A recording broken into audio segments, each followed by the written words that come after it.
Hi, this is Yulia, the voice behind the podcast Love to Heal. Join me on a journey of self-discovery, healing, and spiritual growth. In this podcast, I will share with you my knowledge and experiences of how love miraculously changed and keeps changing my life for the better, and how it can do the same for you. It is my hope that every listener will benefit from this podcast and will spread the love, which truly does work wonders. Today's episode was inspired by a book called Enlightened Eating. Many years ago, probably more than 10, my cousin, the one that I interviewed in the episode called Transformation, gave my mom this book to read. She was really passionate about leading a healthy lifestyle and eating quality foods, and I remember she wanted to share with all of her family members her new way of life. And I remember reading this book too and being interested in the topic of healthy eating and spirituality, but not to the extent of changing my life because of it. However, this time around, when my mom reminded me about this book and brought it to me, I immediately knew now was the right time to read it. As I read it for the second time, I was so inspired by every page, by every prayer, by every recipe the author Caroline Marie Dupont presents that I couldn't wait to start my new healthy lifestyle. In short, this book explains how feeding the body properly also feeds the mind and the soul. The author shares her intimate understanding of the relationship between what we eat and who we are. In her book, she presents a 17-year journey into the compelling and powerful world of nutrition. She recommends to consume food in its natural life and health-giving state, to eat more plant-based diet, to include an abundance of living raw foods which detoxify and heal various symptoms and diseases. She reminds us also to listen to our bodies and to take care of our souls through food and other health practices. When I started on my spiritual journey, I was under the impression that as long as I take care of my soul, my body will be healthy automatically. But this was very naive of me, now I realize. Because taking care of our physical body is just as important as taking care of the soul through spiritual practices. For some reason, I had missed the fact that nutrition plays a key role in the awakening of consciousness. It blew my mind to read that at our deepest level, in the core of our being, we are already perfect, bright, peaceful, and healthy. The light is there, but like a lamp whose glass shade is covered with dust and soot, the light is dimmed. This made so much sense to me. Food, because we take it directly into our bodies on such a consistent basis, is one of the most powerful approaches to clearing the energy field, to bring us closer to self-realization and optimum physical health. In the previous episode titled Everything is Energy, I spoke exactly about what Caroline Dupont writes, that first, everything has an energy field, both animate and inanimate objects. Thoughts and emotions affect the universal energy field too. Second, the energy field connects objects to one another through space and knows nothing of time. Third, the universal energy field follows the laws of harmonic inductance.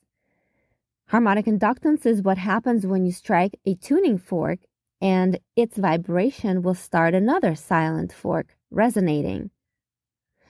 So, if we are in fact affected by all the energy fields that we expose ourselves to? It behooves us to strengthen our own field by surrounding ourselves with as much high vibration as possible. I've talked about ways to raise our vibrations, being in nature, meditating, listening to uplifting music, watching what we say, eliminating low vibration words, for example, from our speech, etc. But now I understand how important the quality of food is that we put into our bodies as well. Jane Roberts, American author and poet, writes, "Honor your body, which is your representative in this universe. Its magnificence is no accident. It is the framework through which your works must come, through which the spirit and the spirit within the spirit speaks. The flesh and the spirit are two phases of your actuality in space and time. Who ignores one falls apart in shambles. The marriage of soul and flesh is an ancient contract to be honored. Let no soul in flesh ignore its earthly counterpart or be unkind to its mate in time." I love when puzzle pieces come together right in front of my eyes. A couple weeks ago, my husband and I were in an adult education class at our temple. We try to go while our son is in Sunday school, and so this time the rabbi's wife was telling us about how science often lags behind. She said she came across a book on dieting and healthy eating in which a doctor claimed to discover the benefits of eating dairy and meat at least 6 hours apart. She laughed and said, "This rule has been written in the Torah for thousands of years, and all who keep kosher abide by this rule." Similarly, in her book, Caroline Dupont offers guidelines for the healthiest and nutritional choices that are based on age-old philosophies, traditions that span generations, personal experience, intuition, in addition to scientific research. She writes, "The more I experience, the more I'm willing to trust other ways that we can acquire knowledge and truth, because science often lags behind. Long ago, I decided that I wouldn't wait until people in white lab coats can prove what I can clearly experience for myself." It's true, many religions and traditions have had the answers to many health problems all along. But with modernization, globalization, industrialization, we've lost sight of what nature and religions have to offer. For example, the kosher idea has a lot to do with energy, something that I didn't realize until recently. For meat to be considered kosher, the animal must be slaughtered by a special, extensively trained butcher who kills the animal very fast with a perfectly sharp knife, severing the vital parts of the animal's organ for minimal pain. And this is because Jewish law is concerned with not causing pain to the animal. And this makes sense in our context, since emotions such as fear of death are vibrations. They can transfer to the consumer. Similarly, there's the claim that during slaughter, animals release stress hormones, which end up in their meat for our consumption.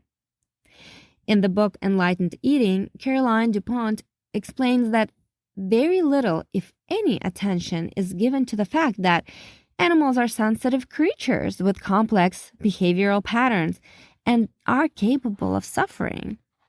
Most animals used for meat are raised in cramped, unsuitable conditions. They're fed as cheaply as possible. They are routinely given antibiotics and hormones and exposed to pesticides. They're lined up to be slaughtered, feeling the terror as they smell and sense their impending death. Caroline Dupont decided that she didn't want to be a part of this system, so all the recipes in her book are either vegetarian or vegan. I'm not going to persuade anyone to eliminate meat from their diet, but I am going to suggest you look into better sources for your meat acquisition.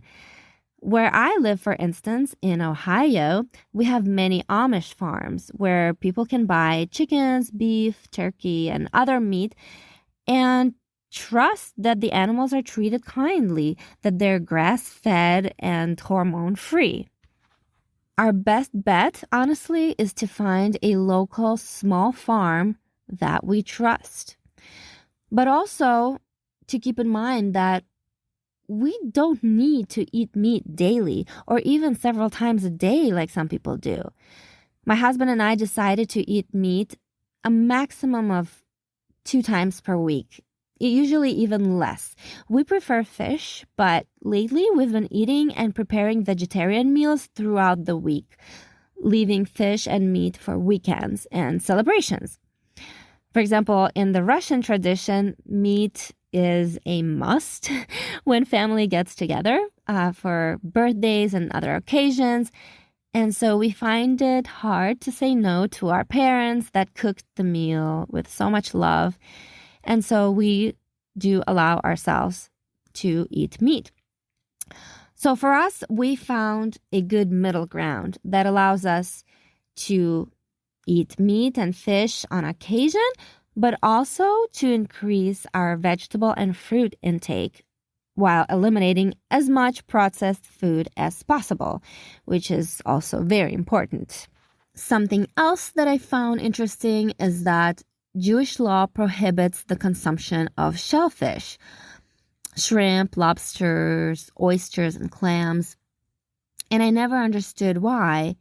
And actually, Jews don't really know why that is. They just know that it's a rule that they must abide by, but they don't really have an explanation. However, when I read one of Kevin Trudeau's banned books, it's been banned many times, it's called Natural Cures They Don't Want You to Know About. The Old Testament once again made complete sense to me. What happens is that bottom dwellers are scavengers, and so they have a higher toxic load. This is because they break down dead and decaying matter in the ocean, lakes, and rivers. Lobsters are also nocturnal scavengers that walk the bottom of the ocean floor and consume dead animals and debris. In fact, Kevin Trudeau, he calls them cockroaches of the sea. And crabs are like trash cans because they sweep the ocean floor and eat anything, including other dead crabs. This is also, by the way, why in the Bible, the pig is deemed detestable, unclean.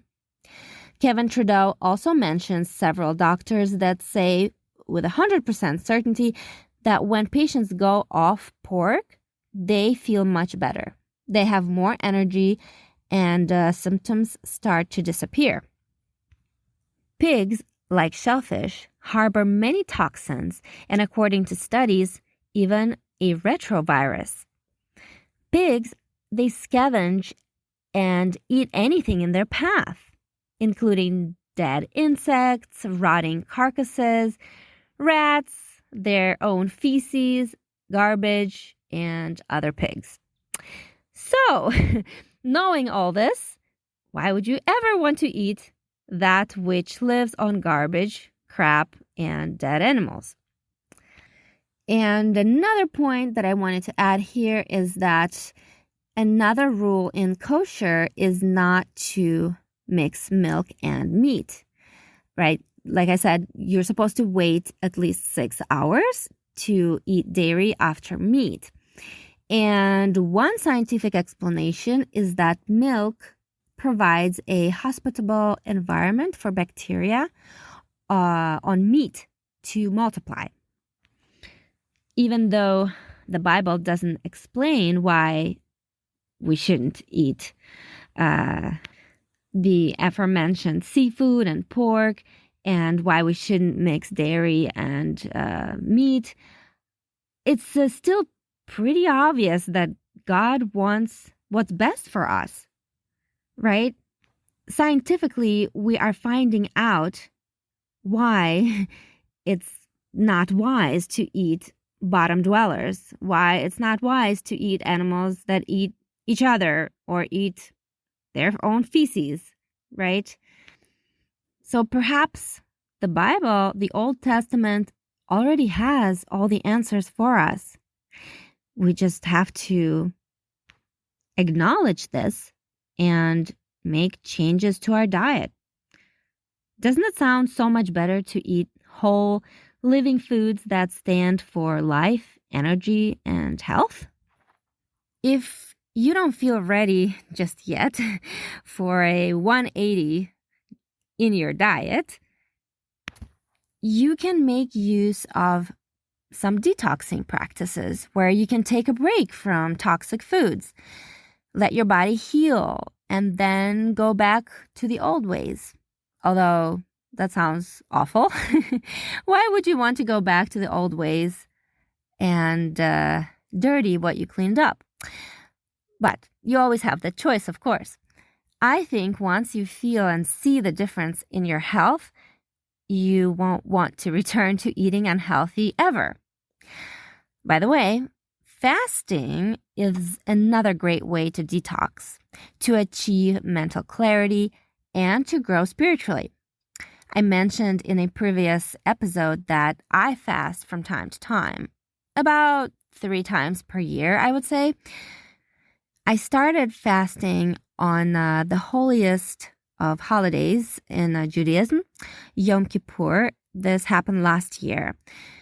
This is the Jewish Day of Atonement, and like I said, it's the holiest day of the year. And while on this day, literally nothing may touch your lips. I, however, do allow myself to drink some water during the 24-hour period, but for example, the Orthodox community, they cannot even brush their teeth. They cannot sip water. Basically, like I said, nothing can touch their lips on that day. So I started doing this last year, and I found out that it wasn't a big deal as I had made it out to be in my head. I used to think that I would die, I would starve if I didn't eat the whole day, that I would feel terrible. But it actually turned out it was a really wonderful experience. It definitely helped me to connect to my inner self, to focus on spirituality. And I started fasting several times throughout the year after that experience because I realized actually that it made me feel good. But you do have to feel ready for it. The other days that I fast throughout the year, I listen to my body, and my body gives me clues. It makes it pretty clear that I need to fast and detox. Some clues may be that the skin is not looking healthy, namely pimples and spots appear on the face and other parts of the body. Also, food may not taste as good. This happens to me sometimes. I open the fridge and I don't want anything. Like nothing is appetizing to me. Also, allergies, congestion, itchy skin, fatigue, and headaches tend to be my clues. But there are many others. For example, in Enlightened Eating, Caroline Dupont, she mentions aches and pains, coated tongue, circles or bags under the eyes, negative mind patterns, constipation, and there's more. You can see the full list in her book. As for detoxing, there are several ways to do this, or several levels, if you will, as Dupont presents in her book. If you want to start easy, you can simply choose organic, fresh, local, and seasonal foods, making conscious choices and striving for about 70% of your diet stemming from fruits and veggies. So that would be level number 1 and the easiest one. On the second level, you would eliminate all animal products and also glutinous grains. From there, you can try your hand at raw vegan, but this in my mind is a little bit extreme, although very effective, I must say. My mom, she works with a man who has been on this diet for many years, and I'm pretty sure he's the healthiest man we know. He's in his 80s now, but you probably wouldn't give him more than 60. He takes no prescription drugs, and he's the happiest, kindest human for miles around. So if your plan is to do a temporary detox, however, you can also do a juice fast or cleanse, or my personal favorite, the water fast. This is the most detoxifying cleanse, and you would need to prepare yourself for it months in advance. I personally have never done a fast longer than 2 days, but many people go a week or longer. I think even a day makes a difference, but you need to ease yourself into it and out of it, by the way, by eating healthy or doing the juice cleanse prior to it and after it. If you think you may be ready for a fast, know that you may experience a healing crisis. This means that while you fast, you may experience a surge in certain emotions. Some health conditions may peak, or new unexpected ones may arise temporarily. This is because fasting in a larger context means to abstain from that which is toxic to the mind, body, and soul. During a fast, you eliminate toxins that are physical, mental, and emotional. For a fast to work wonders, it is essential to address the spiritual aspect of our being. In other words, you should remove yourself as much as possible from worldly responsibilities. This can mean spending time in silence and or isolation, which is great because this time can be a great revival to those of us who have been putting our energy outward. For me, prayer, meditation, and spiritual literature is what works and what is possible to do as a mom of 2 little kids. Also, it's paramount to avoid television, social media, and radio, to rest, and to spend time outdoors. When you feel ready to try one of the cleanses, or if you feel ready to change your whole eating habit, be aware that initially people often feel psycho-spiritual pain come up that caused us to hide our light in the first place. So be gentle with yourself and keep going. In conclusion, I love how Caroline Dupont puts it. When we eat fake foods, we become less authentic. When our foods are fractioned, we become less centered. When we eat chemical residues that are designed to kill life, we die a little. When we eat food that is grown or raised with an element of human or animal suffering, we become hardened to our natural compassion for all life. When we choose foods only because of speed and convenience, we perpetuate the madness that rules our days. I couldn't agree more with this author. If our society begins to awaken and we begin to make healthy choices, there will be less disease, less crime, and less disharmony. Food is a powerful healing modality, and nutrition is a healing art. As I prepare this episode, I'm finishing my 3rd week, I want to say, of eating pretty much a vegetarian diet, gluten-free, and basically no processed foods. And I feel amazing. My skin is clearing up. It's typically clear anyway, but lately I started noticing some pimples and blemishes, so that's how I knew it was time to detox. I feel light. I feel like I could soar. And another actually great sign of the detox is that my sweat is not stinky. I couldn't believe it. I kept smelling myself and I was amazed. So I stopped using my antiperspirant and I occasionally put on my deodorant if I'm going to be doing a lot of physical activity. But I honestly don't think I smell. I asked my husband about it and I don't know if he was just being nice, but yeah, he told me that I didn't smell. I also feel content. I feel like I'm doing the right thing and I'm not even craving sweets, which are typically very present in my diet. So this was kind of surprising. These past several weeks, I've been experimenting with all kinds of new recipes and I've just let my creativity take control. And I've made some really awesome fruit salads, vegetable salads. I've added sprouts to my cooking. I made all kinds of interesting soups and smoothies.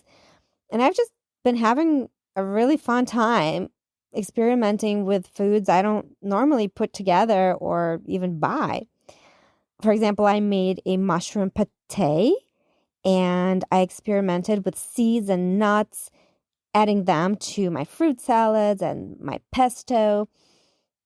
I honestly can't recommend this book enough because it's so inspiring.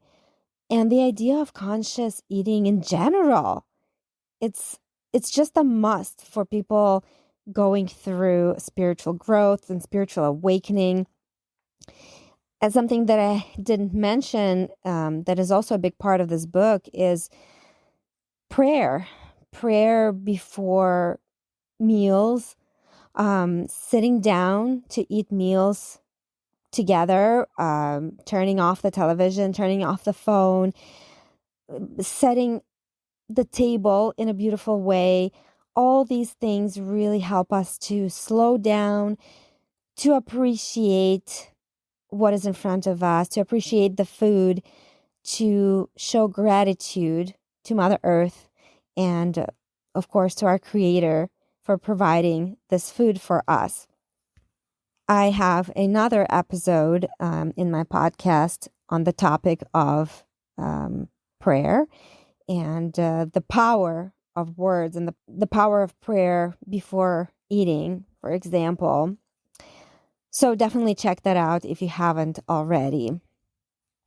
Something else that I want to just briefly mention, there's just so much. I feel like I could talk forever on this topic, but it's also very important not to eat until you feel hungry. And also to remember to breathe deeply while you eat. Like I said, there's a lot more that is in this book. I recommend you to read it. There is a lot to work on. There's a lot to improve for myself personally. I love sharing my experiences with my listeners and with people that I know. I'm okay with not getting it perfect the first time or even ever. I think it's okay to take baby steps and it's okay to go at your own pace as long as we are progressing in the correct direction, as long as we're making little differences every day. That's what matters. And this is what spiritual growth is about. I just hope you all can join me on this journey of self-love and health. And I'd love to hear from you, your experience with food, fasting, etc. I will leave in the description of this episode my Instagram name and my email. So feel free to share your experience. And I will leave you today with a quote from the Essence Gospel of Peace. Enjoy, and until next time. Breathe long and deep at all your meals, that the angel of air may bless your repasts. And chew well your food with your teeth, that it become water, and that the angel of water turn it into blood in your body. And eat slowly, as it were a prayer you make to the Lord.